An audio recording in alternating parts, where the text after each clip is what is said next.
Taste the Daily. Hola! Your dream vacation to Europe starts from rupees 99,999 only with GT Holidays, South India's #1 travel brand. Pillaiyar வந்து தமிழர் வழிபாட்டில் பிரிக்கவே முடியாத இடம் ஆக்சுவலாக. தமிழ் சமூகங்கிறது ஒரு இடைநம்பிக்கை உடைய சமூகம் தான்.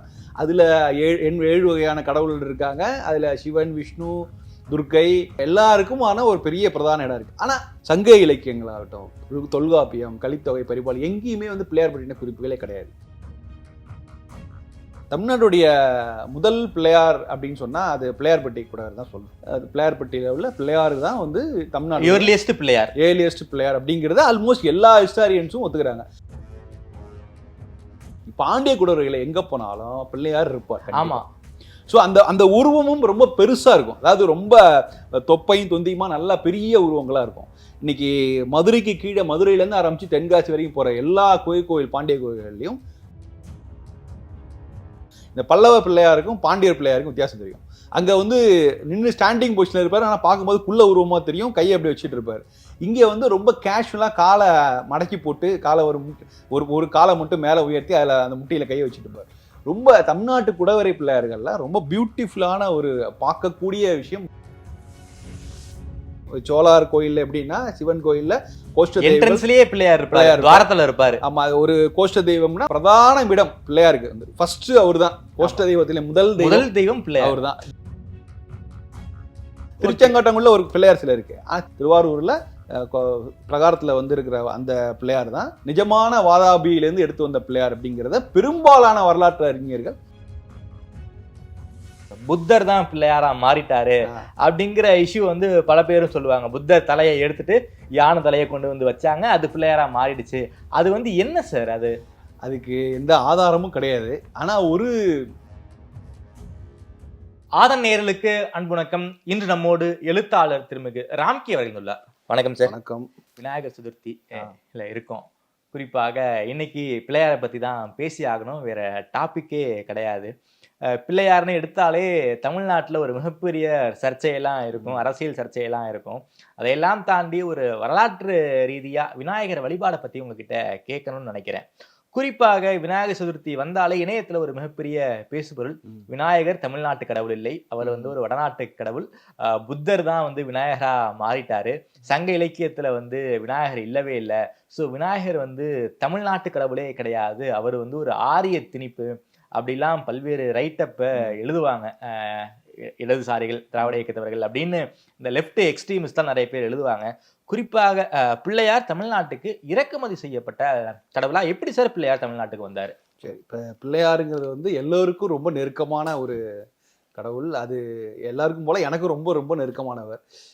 சின்ன வயசில் வந்து பிள்ளையாரை கோயிலுக்கு போனால் பிள்ளையாரை விட்டுட்டு வரமாட்டேன் அப்படின்லாம் எங்கள் வீட்டிலலாம் சொல்லுவாங்க எல்லாரும்.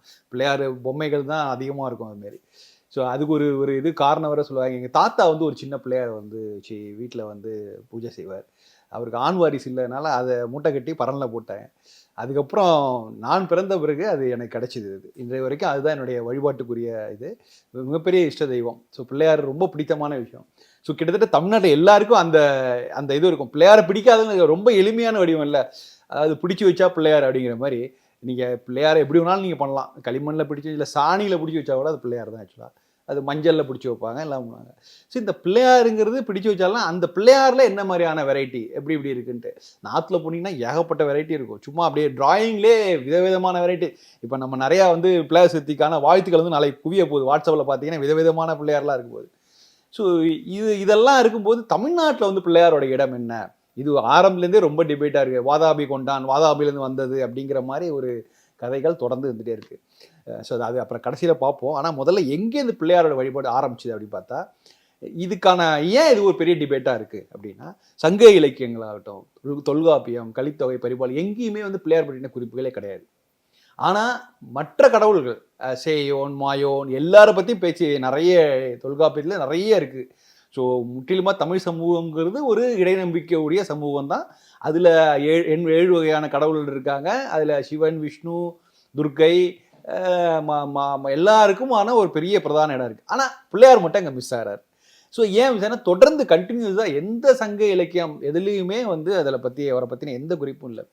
ஸோ எங்கே ஆரம்பிக்குதுன்னா, 6th செஞ்சுரியில் தான். இப்போ திருமுறைகள் தேவார திருமுறைகள் வந்த காலகட்டத்தில் தான் வந்து பிள்ளையாரை பற்றின பேச்சுகளே ஆரம்பிக்குது.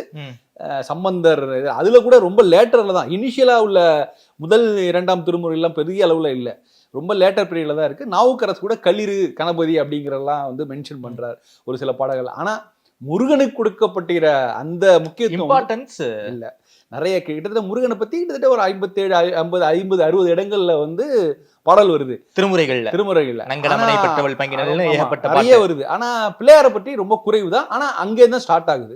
ஓகே, பிடியதன் உருவமை, அதுக்கப்புறம் கணபதீச்சரம், அந்த அங்கிருந்தா திருமுறை ஸ்டார்ட் ஆகுது. ஸோ எக்ஸாக்டா பார்த்தா வந்து 600 நம்ம வந்து 6th செஞ்சுரி 7th செஞ்சுரி சொல்ல வேணாம். பொதுவா இப்போ நமக்குலாம் டேட் எல்லாம் தெரிய ஆரம்பிச்சிச்சு. அதனால வந்து ஸ்பெசிஃபிக்கா 650 அந்த காலகட்டத்தில இருந்து தான் பிள்ளையார் பற்றின குறிப்புகள் வருது. ஸோ அதே காலகட்டத்தில் நமக்கு வந்து கேவ் டெம்பிள்லையும் ஸ்ட்ரக்சர் டெம்பிள்லையும் பிள்ளையார் இடம்பெற ஆரம்பித்து விடுகிறார். எனக்கு தெரிந்து இந்தியாவில் வந்து முதல் பிள்ளையாருடைய உருவம் அப்படிங்கிறது வந்து மத்திய பிரதேஷில் இருக்குது, தியோகாரில் இருக்குது, தசாவதாரா கோயில். ஆக்சுவலாக அது ஒரு வந்து திருமாலுக்கான கோயில். 4 வாசல்கள் உண்டு. ஒவ்வொரு வாசல்லையும் பார்க்கடலில் பள்ளி கொண்டிருக்கிற ஒரு பெருமாள் இப்படின்னு அவருடைய புராண காட்சி ரொம்ப பிரமாதமாக இருக்குது. குப்தா பீரியட் ஆக்சுவலாக. அதில் ஒரு வாசல் மண்டபத்தில் ஒரு முகப்புல பிள்ளையாருடைய உருவம் இருக்குது. அதுக்கப்புறம் ஒரு கேவ் டெம்பிளில் அதில் ஒரு உருவம் இருக்குது. அதில் வந்து ரொம்ப சின்ன உருவம் தான், ஒரு சிவன் பார்வதி முருகன் பக்கத்தில் பிள்ளையார் இருக்கிற மாதிரியான உருவங்கள் தான் இருக்குது. இதை தான் ரொம்ப ஏர்லியஸ்டாக நான் பார்க்குறேன். ஓகே. அதுக்கப்புறம் தமிழ்நாட்டில் பார்த்தீங்கன்னா தமிழ்நாட்டுடைய முதல் பிள்ளையார் அப்படின்னு சொன்னால் அது பிள்ளையார்பட்டி கூட தான் சொல்லணும். இப்போ ரீசெண்டாக அந்த ஆலப்பாக்கம் ஆலாகிராமம் பக்கத்தில் அதில் வந்து அந்த வட்டெழுத்து உள்ள பிள்ளையாருடைய அந்த உருவம் கிடைச்சதுன்னு சொல்கிறாங்க. பட்டு பெரும்பாலும் தமிழ்நாட்டில் உள்ள பெரும்பாலும் ஹிஸ்டாரியன்ஸ் ஒத்துக்கிற விஷயம் வந்து பிள்ளையார்பட்டி கூட வரை தான். பிள்ளையார்பட்டியில் உள்ள பிள்ளையார் தான் வந்து தமிழ்நாடு ஏர்லியஸ்ட் பிள்ளையார் அப்படிங்கிறத ஆல்மோஸ்ட் எல்லா ஹிஸ்டாரியன்ஸும் ஒத்துக்கிறாங்க. பட் நமக்கு இன்னும் எக்ஸாக்டா டேட் தெரியல. அதோட டேட் மேபி 660க்கு அப்புறம் 650 650 அந்த ரேஞ்சில் இருக்கலாம். நிச்சயமா 6th செஞ்சுரி அதுக்கு முன்னாடி கூட போகலாம். 620 முன்னாடி போகிறது கூட வாய்ப்பு இருக்குது. ஆனால் தமிழ்நாட்டில் பொதுவாக நம்ம வந்து பொதுவாக எல்லா சில ஹிஸ்டாரியன்ஸ் மாறுபடலாம். ஆனால் பொதுவான ஹிஸ்டாரியன்ஸோட என்ன ஒரு முடிவு அப்படின்னா, தமிழ்நாட்டுக்கு எல்லா கேவ் டெம்பிள் முதல்ல ஆரம்பிச்சது பல்லவால் தான். ஆமாம், மகேந்திரவர்மன் தான் வந்து முதல் பல்லவா. மண்டகப்பட்டு தான் முதல் குடவரை கோயில். அது சிவா விஷ்ணுவுக்கான கோயில் ஆக்சுவலாக. அப்புறம் அப்படியே கொஞ்சம் தூரம் தள்ளி வந்தீங்கன்னா தலவனூரில் ஒரு குடவரை இது இருக்குது. அதில் வந்து ஆர்னமெண்ட்ஸ்லாம் இருக்கும். பட் இங்கெல்லாம் வந்து பிள்ளையாருடைய உருவங்கள் எங்கேயும் இல்லை. ஸோ இது வந்து ஒரு 600 ஆரம்பமாக இருக்கலாம். கிட்டத்தட்ட 637லேருந்து ஆரம்பிச்சு பாண்டியருடைய முதல் குடைவரை இப்போ நான் லாஸ்ட் வீக் போய் பார்த்து வந்தேன், மலையடி குறிச்சி அப்படின்னு சொல்லிட்டு. நான் 10 years முன்னாடி இப்போ பார்த்ததுக்கு இப்போ நிறைய வித்தியாசம் இருக்குது. அப்போ வந்து ரொம்ப இடிபாடுகளோடு இருந்துச்சு. இன்றைக்கி நிறைய பெரிய இதெல்லாம் கட்டி வச்சுருக்காங்க. அது வந்து கம்ப்ளீட்டாக டேட்டட். அது வந்து கிளீனாக அதில் நிறைய கல்வெட்டு இருக்கா. அது உறுதி செய்யப்பட்டது கிபி 637 அப்படிங்கிறது. மாறன் சேந்தன்வர்மனுடைய ஃபர்ஸ்ட் முதல் குடைவரை கோயில் அதுன்ட்டு மலையடி குறிச்சி. அது வந்து உங்களுக்கு சங்கரன் கோயிலிருந்து ஒரு 20 கிலோமீட்டர்ல இருக்குது. ஒன்றும் இல்லை, புலித்தேவன் மாளிகை நெல்கட்டு சேவையிலேருந்து வாக்கபிள் டிஸ்டன்ஸ் தான். ஓகே. ஸோ அது வந்து அதாவது அதில் எதுக்கு இந்த டேட் முக்கியமானா 637லேருந்து பாண்டியர்களுக்கான குடவரைகள் ஆரம்பிக்கப்படுகிறது. ஓகே. ஸோ அதே காலத்தில் பல்லவர்கள்லையும் இங்கே பக்கம் நிறைய குடவரைகள்லாம் இருக்குது. பட் அந்த அளவுக்கு பாண்டியர்களுடைய குடைவரை நிறைய இருக்குது, ஏகப்பட்டது இருக்குது. ஆமா, அவங்க ஒரு ஃபார்மேட் பண்ண வச்சிருக்காங்க. என்னன்னா ஒரு குடவரை, பாண்டிய குடவரை எப்படி போனீங்கன்னா நிச்சயமாக அதுல வந்து ஒரு சிவன் ஒரு இது இருக்கும். கிட்டத்தட்ட தலவானூர்ல வந்து இருக்கும். பாத்தீங்கன்னா பல்லவர்லாம் இங்கே தலவானூர் வந்து மண்டகப்பட்டு செஞ்சி பக்கத்துல தான் இருக்கு. தலவானூர் வந்து ஒரு டிப்பிக்கல் ஃபார்மேட் அதே தான் வந்து பாண்டியர்லாம் இருக்கும். ஒரு உள்ள நுழைஞ்சோடனே லெஃப்ட் சைடில் ஒரு சிவன் கர்ப்பகிரகத்தோட ஒரு 2 வாயிற்காவலோட ஒரு இது இருக்கும். அதுக்கு ஆப்போசிட் ஏரியாவில் விஷ்ணு பற்றின ஒரு உருவம் இருக்கும். அவர் நேரு ஒரு சமபங்க போஸ்டில் இருப்பார். பக்கத்தில் சிவா ஒரு டான்சிங் போஸ்டில் இருப்பார். அதுக்கு பக்கத்தில் ஒரு பிள்ளையார் இடம்பெற்றிருக்கும். ஸோ இதுதான் ஃபார்மேட். இந்த ஃபார்மேட் அப்படியே பாண்டிய குடவர்களை பார்க்கலாம். ஸோ பாண்டிய குடவர்களை எங்கே போனாலும் பிள்ளையார் இருப்பார். ஆமாம். ஸோ அந்த உருவமும் ரொம்ப பெருசாக இருக்கும். அதாவது ரொம்ப தொப்பையும் தொந்தியுமா நல்லா பெரிய உருவங்களாக இருக்கும். இன்னைக்கு மதுரைக்கு கீழே, மதுரையிலேருந்து ஆரம்பித்து தென்காசி வரைக்கும் போகிற எல்லா கோயில் பாண்டிய கோயில்கள்லையும் ஆனால் பிள்ளையாருடைய உருவம் கண்டிப்பாக இடம்பெறும். அதில் வந்து அரிட்டாப்பட்டிலேருந்து ஆரம்பித்து எடுத்துங்க, செவல்பட்டி, முக்கியமாக சங்கரன் கோயில், தென்காசி சுற்றுப்புறங்கள் எல்லாத்துலேயுமே வந்து பிரம்மாண்டமான ஒரு பிள்ளையார் இருக்கும். ரொம்ப அழகாக ஒரே ஃபார்மெட்டில் இருக்கும். மேபி இந்த சிவா டான்சிங் சிவா சொன்ன பார்த்தீங்களா, அது டான்சிங் சிவாவோட வேரி ஆவார். அவருடைய பொசிஷனுக்கு ஏற்ற மாதிரி மாறி நிற்பார். அந்த செக்ஷன் எல்லாமே இந்த பிள்ளையார்பட்டி செக்ஷன்ல தான் இருப்பார் எல்லாம். ஆமாம், பிள்ளையார்பட்டி செக்ஷனில் தான் எல்லா இடத்துலையும் இருப்பார். அது வந்து அவரோட முகம் வந்து இதாக இருக்கும். மேலே அந்த தலை மகுடம் எல்லாமே பெருசாக இருக்கும். தொந்தி இது இருக்கும். ஆனால் ஷார்ட்டாக இருக்கும். பார்க்கும்போது தெரியும் உருவம் வந்து ரொம்ப ஒரு ட்ரையாங்கிள் ஷேப்ல இருக்குன்னு நினைக்கிறேன். ஆமாம், ட்ரையாங்கிள் ஷேப். அதாவது உங்களுக்கு பார்க்கும்போதே நம்ம ஒரு குள்ள உருவமாக இருக்கும். எப்படி நம்ம வந்து சினிமாவில் வர விசித்திர குள்ளர்கள், அகத்திய முனிவர்லாம் எப்படி நம்ம வந்து ஒரு குள்ளரால காமிக்கமோ அதே மாதிரியான உருவத்தில் தான் வந்து விநாயகரை காமிக்கிறாங்க. ஆமாம், ரொம்ப பியூட்டிஃபுல்லான தமிழ்நாட்டுடைய ரொம்ப அழகான பிள்ளையார்கள் நிறைய பேர் பாண்டிய குடவரைகளில் இருக்குது. ஓகே. அப்படியே நீங்கள் இந்த பக்கம் வந்தீங்கன்னா பல்லவர்களை பார்க்கும்போது செங்கல்பட்டு பக்கத்தில் வல்லம்ன்ட்டு ஒரு, அதில் வந்து வந்தியத்தேவனுடைய சொந்த ஊர். அந்த வந்தியத்தேவனுடைய சொந்த ஊர். ஸோ அந்த இடத்துல வந்து கேவ் டெம்பிள் வந்து மகேந்திரவர்மன் காலத்துலேருந்தே டெம்பிள் இருக்குது. அதுக்கு பின்னாடி வந்தவங்க நிறைய பேர் கேவ் டெம்பிளாக பண்ணியிருக்காங்க. அதில் தான் முதல் தமிழ் கல்வெட்டு அங்கே தான் இருக்குது. அங்கே வந்து ஒரு சிவன் கோயில், அந்த ஒரு குடவரை சிவன் கோயிலுடைய மெயின் அந்த மகேந்திரவர்மன் காலத்து குகை கோயிலில் ரைட் சைடில் ஒரு அழகான பிள்ளையார், அதான் வல்லம் பிள்ளையார் வந்து ரொம்ப பியூட்டிஃபுல்லாக இருக்கும். அவரை வந்து காலை மடித்து உட்கார்றது வந்து பார்த்தீங்கன்னா ரொம்ப கேஷுவலாக உட்காந்துருக்கமே இருக்கும். ரொம்ப பிரமாதமான ஒரு இது. பல்லவர்களுடைய கூட பிள்ளையார்கள்ல ரொம்ப இது வந்து கம்ப்ளீட்டாக நீங்கள் பார்த்தாலே டிஃப்ரெண்ட் தெரியும். இந்த பல்லவ பிள்ளையாருக்கும் பாண்டியர் பிள்ளையாருக்கும் வித்தியாசம் தெரியும். அங்கே வந்து நின்று ஸ்டாண்டிங் பொசிஷனில் இருப்பார். ஆனால் பார்க்கும்போது குள்ள உருவமாக தெரியும். கையை அப்படி வச்சுட்டு இருப்பார். இங்கே வந்து ரொம்ப கேஷுவலாக காலை மடக்கி போட்டு காலை ஒரு காலை மட்டும் மேலே உயர்த்தி அதில் அந்த முட்டியில் கையை வச்சுட்டு இருப்பார். ரொம்ப தமிழ்நாட்டு குடவரை பிள்ளையார்கள்ல ரொம்ப பியூட்டிஃபுல்லான ஒரு பார்க்கக்கூடிய விஷயம். ரொம்ப பக்கத்தில் தான் இருக்குது. செங்கல்பட்டு பக்கத்தில் தான் இருக்குது. இங்கே பார்க்க வேண்டிய இது. ஸோ இதை மாதிரி நிறைய குடவரைகளில் உள்ள பிள்ளையார் கோயில் நிறைய இருக்குது. இதில் வந்து ரொம்ப பிற்கால பாண்டியர்களில் போகும்போது நிறைய புதுக்கோட்டை அரௌண்டில் நிறைய பிள்ளையார், குன்றாண்டவர் கோயிலில் நம்ம நிறைய பார்க்கலாம். குன்றாண்டவர் கோயிலில் ரொம்ப அழகாக பெரிய பிரம்மாண்டமான பிள்ளையார் குடவரையிலே இருக்கார். ஸோ தமிழ்நாட்டில் வந்து பிள்ளையார் குடவரை பிள்ளையார்களுக்கு பஞ்சமே கிடையாது. அவ்வளோ பிள்ளையார்கள் இருக்காங்க. ஸோ அப்படியே கொஞ்சம் மாறி வரும்போது சோழர்கள் வந்து அப்படியே பிள்ளையார் வந்து கொண்டாடி இருக்காங்க.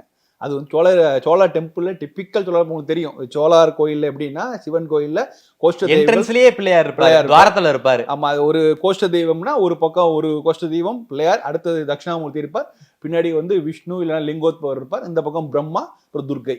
ஸோ இதுதான் வந்து சோழர் ஸ்ட்ரக்சர்.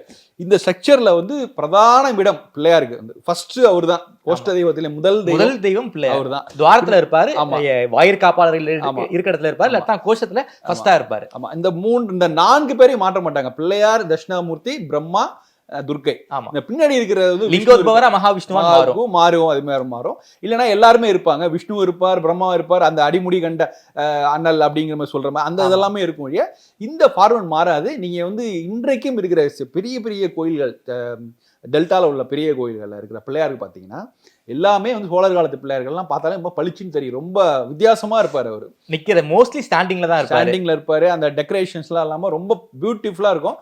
இந்த பிள்ளையாருக்கும் அடுத்து வந்து நாயக்கர் காலத்துல வந்த பிள்ளையாருக்கும் ரொம்ப வித்தியாசம் இருக்கும். அவங்களுக்கு நாயக்கர் காலத்து பிள்ளையார் வந்து ரொம்ப பிரம்மாண்டமா இருப்பார். உட்காந்து சிட்டிங் பொசிஷன்ல இருப்பார். ஆனால் நிறைய ஆர்னமெண்ட்ஸ் வச்சிருப்பார். கையில எல்லா விதமான விஷயங்களும் வச்சிருப்பார். ஸோ பிள்ளையாருக்குன்னு ஒரு ஸ்ட்ரக்சர் இருக்கு. ஆனா நம்ம அதை ஃபாலோ பண்ண தேவையில்லை. ஏன்னா பிடிச்சு வச்சா பிள்ளையாருங்கிற மாதிரி ஒரு இலக்கணம் இருக்கிறதுனால இதை வந்து என்னன்னா அப்படியே நீங்க அந்த பல்லவ பிள்ளையார், பாண்டிய பிள்ளையார், நாயக்கர் அப்படியே பார்த்துட்டே போனீங்கன்னா அந்த கால வரிசைப்படி எந்த அளவுக்கு அவங்க வந்து அதை பிள்ளையாரை கொண்டாடி இருக்காங்கன்னு தெரியும்.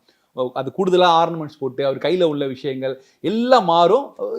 ஸோ நாயக்கர் காலத்தில் பார்த்தீங்கன்னா பிள்ளையாரை தனி சன்னதி வச்சு கொண்டாடுற அளவுக்கு பெருசா போகிறாங்க. தனி கோவில்கள், தனி சோழர்களில் வந்து கோஷ்ட தெய்வமாக இருந்த பிள்ளையார் வந்து தனியாக எடுத்து செல்லப்பட்டு ஒரு நாயக்கர் காலத்தில் ஒரு பிரம்மாண்டமான, இன்னைக்கு நம்ம பார்க்குற பிரம்மாண்டமான பிள்ளையார் இருக்காங்கல்ல, இன்னைக்கு பிரதான கோயில் எடுத்துக்கலாம். மதுரை, திருநெல்வேலி, தமிழ்நாட்டுக்கு பிரதானமான எல்லா கோயிலும் இருக்கிற பிள்ளையார், மதுரை பிள்ளையார், எஸ், எல்லாமே நாயக்கர் காலத்து பிள்ளையார்கள். ஓகே, அவங்க எல்லாமே ரொம்ப பிரம்மாண்டமா இருப்பாங்க. எல்லாருமே எல்லா கோயிலும். மதுரைங்கிறது நான் உங்கள்கிட்ட கேள்வி கேட்கிறேன். அந்த முக்குருணி நாயகர் சன்னதிக்கு போனோம்னா ஒரு சின்ன போர்டு வச்சிருப்பாங்க. அந்த பிள்ளையாரை பார்த்தாலே நமக்கு தெரியும் அவர் வந்து நாயக்கா காலத்தை சேர்ந்தவர்னு தெரியும். ஆனா அவர் வந்து பொற்றாமரை வண்டியூர் தெப்பக்குளம் தோண்டும் போது எடுக்கப்பட்ட பிள்ளையார்னு போர்டு வச்சிருப்பாங்க. அது சின்ன கான்ட்ராக்ஷனா இருக்கு. அங்க என்ன நடந்திருக்கு? இல்லை அது வந்து தோண்டப்பட்ட போது எடுத்ததெல்லாம் அது உருவாக்கப்பட்டது தான்.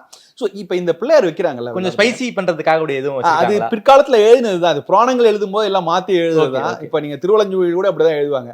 அங்க இருந்த பிள்ளையார் வந்து காலத்தில் முற்பட்டது, அது வந்து கடல் நுரையால் ஆனது, அது ஒயிட் கலர்ல இருக்கிறதுனால சின்னதா இருப்பாரு. ஆமா, அதுக்கு வந்து வரலாற்று ஆதாரங்கள் எதுவும் கிடையாது. ஆனா இதுல ஒரு விஷயம் என்னன்னா, நீங்க சொல்ற எல்லா பிள்ளையார்களும் ஆல்ரெடி அதுக்கு முன்னாடி ஏதாவது பிள்ளையார் இருந்திருக்கணும். இப்போ தமிழ்நாட்டில் உள்ள மிகப்பெரிய கோயில்கள் எல்லாமே முன்னாடி ஏற்கனவே செங்கல் தலியா இருந்தது தான். ஸோ அந்த செங்கல் தலியா இருந்தது, அதுக்கப்புறம் வந்து ஒரு சின்ன அளவுல சிறிய அளவுல ஒரு பிள்ளையார் இருந்திருக்கலாம். நாயக்கர்கள் எப்பவுமே புதுசா எதுவும் பண்ண கிடையாது. அவங்க என்ன பண்ணுவாங்க, இருக்கிறத வந்து பிரம்மாண்டமா காட்டுவாங்க. இதுக்கு சின்ன கோயில் இருந்ததுன்னா அந்த முகம் மண்டபம்லாம் பெருசா அமைச்சு பிரம்மாண்டம் பண்ணுவாங்க. ஏற்கனவே சிதிலமடைந்த இருந்ததுன்னா அதை எடுத்துட்டு பெரிய அளவுல பண்ணுவாங்க, இது பண்ணுவாங்க. புதுசா அவங்க வந்து ஒரு கோயிலை உருவாக்கினதா ஒரு வெறும் சில ஆவுடையார் கோயில் போல இருந்தாலும் அடிப்படையில் அங்க ஒரு பேஸ் கோயிலுங்கிறது. ஃபார் எக்ஸாம்பிள் நம்ம தஞ்சாவூர் பெரிய கோயில், அங்க இருக்கக்கூடிய பிள்ளையார் சன்னதியே நாயக்காஸ் தான் பண்ணியிருக்காங்க. ஆமா, அது வந்து நிறைய பேருக்கு தெரியாது. அந்த பெரிய கோயில் பக்கத்துல இருக்கிற 2 சன்னதிகளும், பிள்ளையார் சன்னதி, முருகன் சன்னதி, ரெண்டுமே நாயக்கர் காலத்துல தான். சோழர் காலத்துல அந்த 2 சன்னதியுமே கிடையாது. அது மாதிரி இப்ப நீங்க பெரிய கோயில் சொன்னீங்களா, அத மாதிரியான சன்னதிகள் தமிழ்நாட்டில் உள்ள எல்லா முக்கியமான கோயில்களிலும் தனிக்கு பிள்ளையார் சன்னதி இருக்கு. அதெல்லாமே நாயக்கர் காலத்துல வந்தப்பட்டதுதான். அதுல பிள்ளையாரும் ரொம்ப பிரம்மாண்டமான உருவத்துல இருப்பாங்க. ஃபார் எக்ஸாம்பிள் இந்த கணபதி திருவையாறு பக்கத்துல கூடிய கணபதி அக்ரஹாரம் அதெல்லாம் வந்து நாயக்கா செட்டில்மெண்ட் தான், நாயக்கர் கால செட்டில்மெண்ட்ல தான் பண்ணது. ஸோ அது மாதிரி பிள்ளையார் வந்து தமிழர் வழிபாட்டுல பிரிக்கவே முடியாத இடம் ஆக்சுவலா. இப்ப இதுலதான் இப்ப நீங்க சொல்ற வாதாபி கொண்டான் அப்படிங்கிறது வருது. நம்ம சொன்னோம் அந்த தேவார திருமுறை காலம் 6th செஞ்சுரியிலே வந்து இப்ப இது இருந்தாலும் வாதாபியிலேருந்து தான் வந்தது பிள்ளையாரு, அங்க எடுத்துட்டு வந்தாங்க அப்படின்னு சொல்லி அது ஒரு. அப்புறம் சிறு தொண்டரை பத்தினே கேள்வாங்க, அவர் ஏன் அவர் சிவ தொண்டரா இருந்துட்டு அவர் ஏன் போருக்கு போனார் அப்படின்னாரு. அவர் ஏற்கனவே தளபதியா இருந்தார், நரசிம்மவர்மன் பல்லவனுக்கு வந்து தளபதியா இருந்தார். அதுக்கப்புறம் அந்த போர் முடிஞ்சு 13 வருஷம் வந்து. ஸோ இதுல வந்து நம்ம சொல்ல வேண்டியது என்னன்னா 642 தான் நரசிம்ம பல்லவன் வந்து சாளுக்கிய இதுக்கு போகிறான், பாதாமியில போகிறான். ஸோ அது கூட என்னன்னா 2ஆம் புலிகேசி வந்து எல்லாருக்கும் தெரிஞ்சதுதான். சிவகாமி சபதம் தெரிஞ்சவர்கள்லாம் எல்லாம் தெரியும். பல்லவர்கள் சாளுக்கியர்களுக்கான ஒரு அந்த வார், அந்த கான்ஃபிளிக்ட்ங்கிறது தொடர்ந்து வந்துட்டே இருக்குது. மகேந்திரவர்ம பல்லவன் வந்து தமிழ்நாட்டில் ஒரு மிகப்பெரிய மன்னன். அவன் வந்து தான் ஆரம்பிச்சு வச்சான் எல்லாத்தையும், குடவரைகளாகட்டும் எல்லாத்தையும் ஆரம்பிச்சு வச்சான். பட் அவனே வந்து சாளுக்கியர்களில் தோற்று போறான். ஸோ தோற்று போகும்போது அவர்கள் அங்கேருந்து வந்து அட்டாக் பண்ணி தான் தோற்று போனதா இருக்கு. ஸோ அதுக்கு வந்து பழிவாங்க படங்கிறது தொடர்ந்து பல தலைமுறையில் இருந்திருக்குது. இப்போ இந்த நரசிம்ம பல்லவன் வந்து கூட அவனா போய் இப்போ பாதாமி மேலே படையெடுக்கல. அங்கேருந்து 2ஆம் புலிகேசியும் தமிழ்நாடு மேலே காஞ்சிபுரம் மேலே வந்து படையெடுத்து வரான். இங்கே வரும்போது இவங்க எதிர்கொண்டு நிற்கிறாங்க.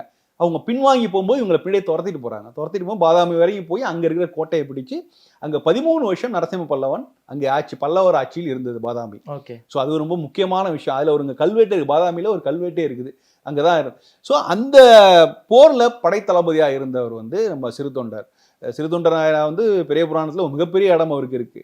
பட் அவர் அங்கே தளபதியாக இருந்தார். அவர் வரும்போது ஒரு வாதாபி ஒரு பிள்ளையார் சிலையை எடுத்து வருகிறார். அது வந்து அந்த அந்த சாளுக்கியருடைய கலை அம்சம் கொண்ட ஒரு பிள்ளையார்.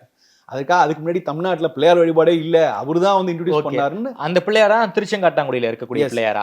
அதுலயும் ஒரு டிபேட் இருக்குது. திருவாரூரா திருச்செங்காட்டாங்குடியாங்கிற ஒரு டிபேட் இருக்கு. ஏன்னா திருவாரூர்ல இருக்கக்கூடிய பிள்ளையாரும் வாதாபி பிள்ளையார் தான் சொல்றாங்க. திருச்செங்காட்டாங்குடியில உள்ள பிள்ளையார் பாத்தீங்கன்னா அது டிபிக்கல் சோழ பிள்ளையார் தான். பட் என்னன்னா அதை முதல்ல வந்து ஒரு பாப்புலரைஸ் ஆனது வந்து கல்கியோட சிவகாமிசம் சொல்லும் போது அவர் சிறுதொண்ட நாயனார் அதை வாதாபிலேருந்து கொண்டு வந்து இங்கே திருச்செங்கட்டம், அவர் தான் சொந்த ஊர், அதில் நிறுவினார் அப்படிங்கிற மாதிரி. ஸோ அங்கே வந்து உள்ள பிள்ளையாரை பார்க்கும்போது எதுன்னு அதுக்கு முன்னாடி நமக்கு தெரியும் பிள்ளையார் வழிபாடு தமிழ்நாட்டில் இருக்கு, குடவரைகளில் பிள்ளையார் இருக்காங்க.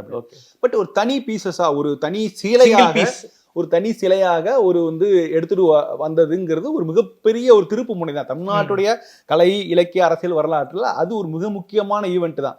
But that doesn't mean that அவர் தான் வந்து தமிழ்நாட்டுக்கு அறிமுகப்படுத்தினார் அப்படின்னு சொல்ல முடியாது. திருச்செங்கோட்டங்குள்ள ஒரு பிள்ளையார் சிலை இருக்கு. திருவாரூர்ல பிள்ளையார் சிலை தான், திருவாரூர்ல பிரகாரத்துல வந்து இருக்கிற அந்த பிள்ளையார் தான் நிஜமான வாதாபியிலேருந்து எடுத்து வந்த பிள்ளையார் அப்படிங்கிறத பெரும்பாலான வரலாற்று அறிஞர்கள் ஏற்றுக்கொள்கிறார்கள். வாதாபி பிள்ளையார் திருவாரூர் தியாகராஜ சுவாமி கோவில தான் இன்னைக்கு அங்கதான் இருக்கு. ஏன்னா அந்த ஸ்ட்ரக்சர் பாத்தீங்கன்னாலே தெரியும், இந்த ஸ்ட்ரக்சர் தான் வந்து சிவகாமி சம்பந்தம் இந்த ஆர்ட்ல எல்லாம் வரும் எல்லாமே. ஸோ அந்த ஒரு வித்தியாசமான ஒரு பிள்ளையார் வடிவம், சாளுக்கியர், அது டிபிக்கலா ஒரு சாளுக்கியருக்கான அந்த ஒரு கலை அம்சம் உள்ளது. அது இன்னைக்கு வாதாபி கொண்ட பிள்ளையார் இன்றைக்கு திருவாரூரில் தான் இருக்கிறார். இதை வந்து பெரும்பாலான வரலாற்றாளர்கள் ஏற்றுக்கொள்கிறார்கள். திருச்செங்கோட்டைக்குடியில் இருக்கிறது சோழர் காலத்து பிள்ளையார் ஆக்சுவலா. ஓகே. ஸோ இது இருக்கும்போது இதுல என்ன நமக்கு வந்து வாதாபி கொண்டன்னா இப்ப நம்ம என்ன பண்ணாங்கன்னா இப்ப வந்து இது ஒரு டிபேட் இருந்தாலும் இன்னொன்று வந்து பல்லவர் காலத்தில் தான் பிள்ளையார் திணிக்கப்பட்டது அப்படிங்கிற ஒரு கான்செப்ட் இருக்குல்ல. இதுல நீங்க பாத்தீங்கன்னா பல்லவர் காலத்துக்கு முன்னாடியே நான் சொன்ன மத்திய பிரதேஷ்ல உத்தாப்பேரியில இருந்து இருக்கு அப்படின்னாலும் பல்லவர் கால குடவரைகளில் ஏனோ பிள்ளையார் இடம்பெறவே இல்லை. மகேந்திரவர்மன் பல்லவன் வந்து இது பண்றான், கொடுத்த இம்பார்ட்டன்ஸ் பிள்ளையாருக்கு கொடுக்கல, பிள்ளையாருக்கான சிலை அந்த உருவம் கூட இல்லை. Okay okay. So Mahendravarman Narasimha Pallavan காலத்துக்கு அப்புறம் தான், அதாவது சிறுதொண்ட நாயர் காலத்துக்கு அப்புறம் பின்னாடி ரொம்ப பிற்காலத்துல ராஜசிம்மன் காலத்துல இங்க நம்ம வந்து தர்மராஜா இங்க மாமல்லபுரத்தில் தர்மராஜா மண்டபம் ஆகட்டும், அங்கெல்லாம் அங்க இருக்க ராமானுஜர் கோவில் எல்லாம் பார்க்கும்போது அங்கதான் வந்து ஒரு பூதகணங்க ஒரு பிள்ளையாருடைய உருவம் இடம்பெறுது. ரொம்ப பல்லவர்கள்ல ரொம்ப லேட்டர் ராஜசிம்மன் காலத்துல இருந்து தான் இடம்பெறுது. ராஜசிம்மன் வந்து எல்லாரையும் அகாமடேட் பண்ணுறதாக எல்லாருடைய உருவத்தையும் கொண்டு போறான். பட் அதுக்கு முன்னாடி கூடவர்கள்ல பிள்ளையாருங்கிறது பிரதானப்படுத்தப்படவில்லை. அதுக்கு முன்னாடி நீங்க வந்து என்ன விஷ்ணு இருக்காரு, சிவா இருக்காங்க, துர்க்கைன்னு இருக்கு, எல்லாரும் இருக்காங்க. ஆனா பிள்ளையார் மட்டும் மிஸ்ஸிங். ஈவன் எப்ப நீங்க திருச்செங்காட்டம் இது சிறுதொண்ட நாயனார் வாதாபி பிள்ளையார் எடுத்து கொண்டாந்து வச்ச பிறகு கூட பல்லவர் கால கோயில்கள்ல வந்து பிள்ளையார் இல்லை. ஓகே. ஆனா அதே நேரத்தில் பாண்டியர்கள் கால குடவரைகள்ல பிள்ளையாருக்கு பிரதான இடம் இருக்கிறது. 6ஆம் நூற்றாண்டு. ஆமா. இவர் சிறுதொண்ட நாயனார் கொண்டு வந்து திருவாரூருக்கு வச்சது எந்த? அது வந்து 642. ஓகே. 642. ஓகே. அதுதான் வந்து நரசிம்ம பல்லவனுடைய காலம். அவன் அங்க வாதாபியில இருந்தது, போர் ஜெயிச்சது 642. ஸோ அந்த 642 தான் அந்த காலகட்டத்தில் தான் இங்க வந்து வாதாபியிலேருந்து இந்த பிள்ளையார் வந்து இருக்காரு. ஓகே. ஸோ அப்ப அந்த சமயத்துல வந்து தெற்குல வந்து பாண்டியர்கள் குடவரைகள் கட்ட ஆரம்பிச்சிட்டாங்க, அங்க பிள்ளையார் இடம் பெறுகிறார். அதே நேரத்தில் இங்க பல்லவர்கள பிள்ளையார் இடம் பெறவே இல்லை. Okay sir. இப்போ ஸ்ட்ரைட்டா பிள்ளையார் வந்து வாதாபியில நேரா சென்னைக்கோ லேண்ட் ஆகல, நேரா திருவாரூருக்கு போய் லேண்ட் ஆகிறாரு. ஓகே. என்னன்னா அதுக்கப்புறம் வந்து பரவலாக எல்லா இடத்துலயும் அதுக்கப்புறம் வந்து வர்ற பல்லவ ஸ்ட்ரக்சரல் டெம்பிள்ல பிள்ளையார் இடம் பெறுகிறார். அதுக்கப்புறம் இருக்குது. பட் அதுதான் ஒரு டேர்னிங் பாயிண்ட் ஆக்சுவலா.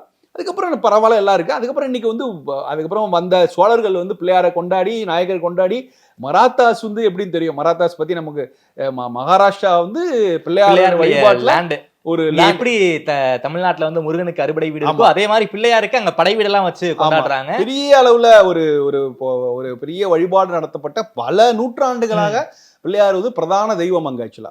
ஓகே. அப்ப அவங்க மராட்டா தஞ்சாவூருக்கு வரும்போது அவங்க என்ன பண்ணுவாங்க, அவங்க பங்குக்கு ஏகப்பட்ட பிள்ளையார் கோவில். ஆமா, தெருவுக்கு தெரு பிள்ளையார் கோவில். ஃபேமஸான தொப்புள் பிள்ளையார் கோவில், துப்பராங்கட்டி பிள்ளையார் கோவில், மேலவீதி பங்காரு காமாட்சி அம்மன் கோவில் பிள்ளையார் கோவில், கும்பகோணத்துல உச்சி பிள்ளையார் கோவில், அப்படின்னு பிள்ளையார வந்து மராட்டியர்கள் கொண்டாடி இருக்காங்க. அது நாயக்கர் காலம் முடிந்து மராட்டா காலம் வந்தோன்னே குறிப்பா டெல்டா தஞ்சை பகுதிகளில் வந்து பிள்ளையார் வழிபாடு உச்சத்துக்கு போகுது. குறிப்பா அந்த தஞ்சாவூர் 4 ரத வீதி இருக்குல்ல, அந்த மேல வீதி, தஞ்சாவூர்ல இருக்கக்கூடிய அரண்மனை சுற்றி இருக்கக்கூடிய 4 ராஜ வீதிகள்லயுமே எல்லா தெருக்கள்லயும் குறிப்பா ஏகப்பட்ட பிள்ளையார் இருப்பாரு. அந்த அளவுக்கு பிள்ளையார வந்து மராட்டியர்கள் நல்லாவே கொண்டாடி இருக்காங்க தஞ்சாவூர்ல. சோ அது வந்து ஒரு பெரிய ஒரு விஷயம் ஆக்சுவலா. இப்ப வந்து நம்ம இது சொல்லும் போது இப்ப சொல்லவே முடியாது. அப்ப எந்த இடத்துல நீங்க சொல்லுவீங்க இது பிள்ளையார் வந்து திணிக்கப்பட்டவர் இல்ல அப்படி சொல்லவே முடியாது. குறிப்பா இன்னொரு சர்ச்சையான கேள்வி சார், புத்தர் தான் பிள்ளையாரா மாறிட்டாரு அப்படிங்கிற இஷ்யூ வந்து பல பேரும் சொல்லுவாங்க. புத்தர் தலையை எடுத்துட்டு யானை தலையை கொண்டு வந்து வச்சாங்க, அது பிள்ளையாரா மாறிடுச்சு. அது வந்து என்ன சார்? அதுக்கு எந்த ஆதாரமும் கிடையாது. ஆனா ஒரு விஷயம் வந்து தொடர்ந்து முன்வைக்கப்படுகிறது. ஓகே. குறிப்பா ஒரு சமூகம் வந்து புத்தரை வழிபடுகிற சமூகம் வந்து புத்தருடைய அந்த பௌத்தம் வந்து வீழ்ச்சி அடைந்ததுக்கு காரணம் வந்து புதிய இந்து மத கடவுளர்கள் வந்தது, எழுச்சி தான். அந்த ஸ்டேட்மெண்ட் கரெக்ட் ஆக்சுவலா. ஏன்னா தமிழ்நாட்டுல வந்து பௌத்தம் வந்து பெரிய அளவில் எடுபடவே இல்லை. ஜெயினுடைய ஆதிக்கம் கூட இருந்தது, சமணர்களுடைய ஆதிக்கம், சமணர் படுகைகள் இருக்காங்க, சமணர்களுக்கு ஸ்ட்ரக்சரல் டெம்பிளே கட்டியிருக்காங்க மக்கள். இந்து மன்னர்கள், தமிழ்நாட்டில் உள்ள சைவ மன்னர்கள் சமணர்களுக்கு ஸ்ட்ரக்சரல் டெம்பிளே கட்டியிருக்காங்க. சோழர்கள் பண்ணிருக்காங்களே சார், நிறைய புத்தருக்கு நிறைய பண்ணிருக்காங்களே. புத்தர் வந்து புத்த விகாரம் தான் ரொம்ப குறைவு. அதாவது புத்தருடைய, அதாவது தமிழ்நாட்டுல பௌத்தத்துடைய தலைநகரம் அப்படி சொன்னா காஞ்சி தான், பௌத்த காஞ்சினே சொல்லுவாங்க. ஆமா ஆமா. இப்ப என்னன்னா தமிழ்நாட்டுல வந்து சேர சோழ பாண்டியர்கள் எல்லாம் சோழர் காலத்துல கூட பௌத்தம் அங்கங்க இருந்தது. பட் அவங்களுக்கு கேபிட்டல் வந்து காஞ்சிபுரம் தான். சோ இப்ப அவங்க வந்து ஏதாவது ஒரு விஷயம் அப்படி ஒரு ஃபெஸ்டிவல், ஒரு கருத்தரங்கம், ஒரு ஏதாவது விஷயங்கள் காஞ்சிபுரம் வந்துருவாங்க. பட் சமணத்துக்கோ சைவத்துக்கோ அப்படி கிடையாது. எல்லாம் தமிழ்நாடு கூட ஸ்ப்ரெட்டடா இருந்திருக்காங்க. ஸோ பௌத்த காஞ்சிங்கிறது அது வலுவிழந்து விழுந்தோன்னே டோட்டலா பௌத்தம் வந்து காணா போகுது. ஓகே. ஒரு சில மன்னர்கள், அதாவது குறிப்பா ராஜராஜன் காலத்துல கூட நாகப்பட்டினத்துல புத்த விகாரம் கட்டி கொடுத்திருக்காரு. பட் அதுக்கு என்ன ரீசனா, ராஜராஜ சோழன் இலங்கையில இருந்தான், அவனுக்கு பௌத்த கனெக்ஷன்ஸ் எப்பவுமே உண்டு. ஓகே. அது பொன்னியின் செல்வன் நாவல்லையும் ரெஜிஸ்டர் பண்ணியிருப்பாங்க, படத்துல எல்லாம் கூட காமிச்சிருப்பாங்கல்ல. ஸோ அவனுக்கு தனிப்பட்ட வகையில் பௌத்தம் மேல ஆர்வம் வந்தது, அதனால அவன் வந்து ரொம்ப என்கரேஜ் பண்ணான். ஆனால் பெரும்பாலான தமிழ் மன்னர்கள், அது மேபி அது பல்லவர்களாகட்டும் சோழர்களாகட்டும் பௌத்தராகட்டும், என்ன சொல்லுவாங்கன்னா அது வந்து இதுக்கு கொடுத்த இம்பார்ட்டன்ஸ் பெரிய ஜெயினிசத்துக்கு கொடுத்த இம்பார்ட்டன்ஸ் வந்து புத்திசத்துக்கு கொடுத்தாரு. ஏன்னா குந்தவையே வந்து குந்தவை ஜினாலயம் இங்கே கட்டியிருக்காங்க, அதுக்கு நிபந்தம் எல்லாம் கொடுத்திருக்காங்க, ராஜராஜன் பேர்லயே கொடுத்திருக்காங்கன்னு நினைக்கிறேன். ஆமா. ஸோ ராஜேந்திர சோழன் காலத்துல கூட சமணர்களுக்கு வந்து ஒரு பெரிய அங்கீகாரம் இருக்கு. இன்னைக்கு ஏராளமான சமண படுகைகள் இருக்காங்க, ஏகப்பட்டது இருக்கு. லிவிங் சமணர்கள் வந்து வாழ்ந்துகிட்டு இருக்காங்க. நம்ம செங்கல்பட்டு தாண்டி போனாலும் தமிழ் சமணர்கள் இருக்காங்க. ஆனா பௌத்தர்கள் எப்படி சார் மிஸ் ஆயிட்டாங்க? பௌத்தர்கள் அதுதான் வந்து ஒரு பெரிய வீழ்ச்சி. ஆக்சுவலா தமிழ்நாட்டுல வந்து பௌத்தம் தலையெடுக்காம போனதுக்கு நிறைய காரணங்கள் இருக்குது. அதுல ஒரு காரணமா என்ன சொல்லுவாங்கன்னா புதிய இந்து கடவுளுடைய எழுச்சி அப்படி சொல்லுவாங்க. Okay okay. ஸோ ஒரு விதத்துல நிஜம் தான். என்னன்னா அந்த தேவார திருமுறையில் கலப்பட்ட அந்த பாடப்பட்ட அந்த 6வது செஞ்சுரியில புதிய கடவுள்கள் தமிழ்நாட்டுல வர புதிய இந்து கடவுள்கள். அந்த புதிய இந்து கடவுள்கள் எப்படின்னா மக்களை வந்து ரொம்ப ஈஸியா கவர்ற மாதிரி இருக்காங்க. ஒரு திருவிளையாடல் படம் பார்க்கும்போது ஒரு அப்பா ஒரு அம்மா, சிவன் உமா பார்வதி, அவருக்கு 2 பசங்க, பிள்ளையார் முருகன், ஒரு குடும்ப ஸ்ட்ரக்சர் நம்மள மாதிரி தான். நம்ம வீட்டுல அப்பா அம்மா இருக்காங்கல்ல, நம்ம வீட்டுல பசங்க இருக்காங்க, இதை மாதிரியான ஒரு குடும்பம், எல்லாத்தையும் வந்து குடும்பத்தையே ரிலேட் பண்றது. கடவுளுங்கிறது எங்கேயோ ஒண்ணு கிடையாது, அவங்க நம்ம பார்ட் ஆஃப் த ஃபேமிலி. நம்ம எப்படி நம்ம ஒரு குடும்பமா வாழ்ந்துட்டு இருக்கோமோ அதே மாதிரி கடவுளும் ஒரு குடும்பமா வாழ்ந்துட்டு இருக்காங்க. நம்ம இந்த இடத்துல வீடு கட்டி வாழ்ந்துட்டு இருக்கோம்னா அவங்க இமயமலையில வீடு கட்டி வாழ்ந்துட்டு இருக்காங்க, அவங்க குடும்பமா இருக்காங்க. நம்ம வீட்டுல எப்படி அண்ணன் தம்பிக்கு பிரச்சனை வருது, அப்பா மகனுக்கு எப்படி ஒரு பிரச்சனை வருதோ அதே மாதிரி பிள்ளையாருக்கும் முருகனுக்கு வருது. இவர் மாம்பழம் கேட்கிறார், நம்ம வீட்டுல பையன் கேட்டு எப்படி தரமாட்டான்னு சொல்லணும், அதே மாதிரி எல்லாமே அது ஃபேமிலி ஓரியன்டா ஒரு கதையோ, அது புராணம் உண்மையோ பொய்யோ, இது போன்ற புராணங்கள் கட்டமைக்கப்படும். திருவிளையாடல் புராணம்லாம் வந்து சிவன்கிறது ஒரு மனித உடவுல உள்ளவர்தான், அவங்களுக்கும் ஆசா பாசங்கள் இருக்குது. அவரும் வந்து ஒய்ஃப் நம்ம சொன்ன பேச்சு கேட்காம ஒரு அப்பாவுடைய யாகத்துக்கு போறாரு, திருப்பி வந்து ஏத்துக்க மாட்டாரு. இதெல்லாம் வந்து நம்ம மாரி தான் அவரு அப்படிங்கிற ஒரு விஷயத்தை திரும்ப திரும்ப அதை கட்டமைத்ததன் காரணமாக என்னன்னா இவங்களாம் ரொம்ப நெருக்கமா வராங்க. ரொம்ப நெருக்கமா மக்கள் மத்தியில் வரதுனால மக்களுக்கு வந்து சமணமோ பௌத்தமோ மற்ற மதங்கள்லாம் அது இதெல்லாம் சொல்லும்போது ரொம்ப அந்நியப்பட்டு போகுது. அங்க ரொம்ப கஷ்டம்ல இருக்கு, அங்க சாப்பிடாம இருக்கணும், தலைமுடி வெட்டிக்காம இருக்கணும். ஸோ இது பாருங்க நம்மள மாதிரி தான் வச்சிருக்காங்க, நல்லா தலைமுடி சீவி நல்லா சீவி சிங்காரிச்சு நம்மள மாதிரி தான் வாழ்றாங்க. அதனால ஸோ அந்த கனெக்டிவிட்டி ரொம்ப அதிகமாக போறதுனால இது வந்து ரொம்ப பெரிய அந்த ஒரு விஷயம் வந்து கரெக்டு தான். பட் ரொம்ப ஸ்பெசிஃபிக்கா இல்ல புத்தருடைய தலையை வெட்டித்தான் இப்படி ஒரு உருவாக்கப்பட்டதுங்களாம் நம்ம ஏற்றுக்கொள்ள முடியாது. ஆதாரம் இல்லை, ஆதாரம் இருந்தா நம்ம ஏற்றுக்கொள்ள போறோம், ஆதாரம் கிடையாது ஆக்சுவலா. ஆனா ஒரு எழுச்சி, இந்து மத கடவுள் எழுச்சி அந்த காலகட்டத்தில் இருந்திருக்குது. அதற்கப்புறம் இஸ்லாமிய படையெடுக்கு அப்புறமும் அந்த எழுச்சி இருந்தது. அதனாலதான் தமிழ்நாட்டில் இன்னைக்கு நிறைய கோயில்கள் இருக்கின்றன. தமிழ்நாட்டில் வந்து கிட்டத்தட்ட ஏராளமான கோயில்கள் இன்னைக்கும் நம்பர் 1 கோயில் பொறுத்த வரைக்கும் தமிழ்நாட்டில் ஸ்ட்ரக்சரல் டெம்பிள் விதவிதமான கோயில்கள் பார்க்கும்போது தமிழ்நாடு தான். ஸோ அப்படி இருக்கும்போது இந்த பிள்ளையார் வழிபாடுங்கிறது தமிழ்நாட்டுடைய தமிழர் வாழ்க்கையில தவிர்க்கவே முடியாது. இது எங்கிருந்து வந்தது? நிச்சயமா சங்க இலக்கியங்கள்ல பிள்ளையார் இடம்பெறவில்லை, அதுக்கப்புறம் வராரு, கிராஜுவலா உள்ள வராரு. ஆனா இன்னைக்கு ஒரு கோயில்ல பிள்ளையார் இல்லாத ஒரு கோயிலே கிடையாது. பெரிய விஷ்ணு கோயில், ஆஞ்சநேயர் கோயில், நங்கநல்லூர் ஆஞ்சநேயர் கோயில் இருந்தாலும் அங்க ஒரு பிள்ளையாருக்கு ஒரு சன்னதி உண்டு. புதுசா கட்டப்படுற ஒரு விஷ்ணு கோயில் தும்பிக்கை ஆழ்வார்னு சொல்லி பிள்ளையார் பிள்ளையார் வந்து எல்லா இடங்களையும் கொண்டாடுகிறார். அது ஒரு இந்து மத கடவுளுக்கான ஒரு பொதுவான கடவுளர். அது நடுவில் நிறைய பிரான்ச்சஸ் உள்ள எல்லாம் இருந்தா கூட பிள்ளையாரை எல்லா இந்துக்களும் ஏற்றுக்கொள்கிறார்கள். இது வந்து பிள்ளையாருக்கு கிடைத்த மிகப்பெரிய வெற்றி. அது என்னன்னா அவருடைய சிம்பிளிசிட்டி. ஆக்சுவலா வேற ஒன்றும் இல்லை, ரொம்ப சிம்பிளா ரொம்ப எளிமையா அருகம்புல வச்சு படைக்கலாம். நீங்க அவருக்கு வந்து இது பூஜைகளை ரொம்ப எளிமையான பூஜை, பிள்ளையார் பூஜைங்கிறது ரொம்ப எளிமையான பூஜை இருக்குது இல்லையா. ஸோ இந்த சிம்பிளிசிட்டி தான் வந்து இன்னைக்கு எல்லாரையும் நெருக்கமா வச்சிருக்குது. ஓகே சார், ரொம்ப நன்றி சார். குறிப்பாக இந்த விநாயகர் வழிபாடு எப்படி தமிழ்நாட்டுக்குள்ள பிள்ளையார் வந்தார்னு ஆரம்பிச்சு கிட்டத்தட்ட பல்லவர்கள் பாண்டியர்களை ஆரம்பிச்சு சமகால வரலாறு வரைக்கும் ரொம்ப விரிவாக பேசியிருக்கீங்க.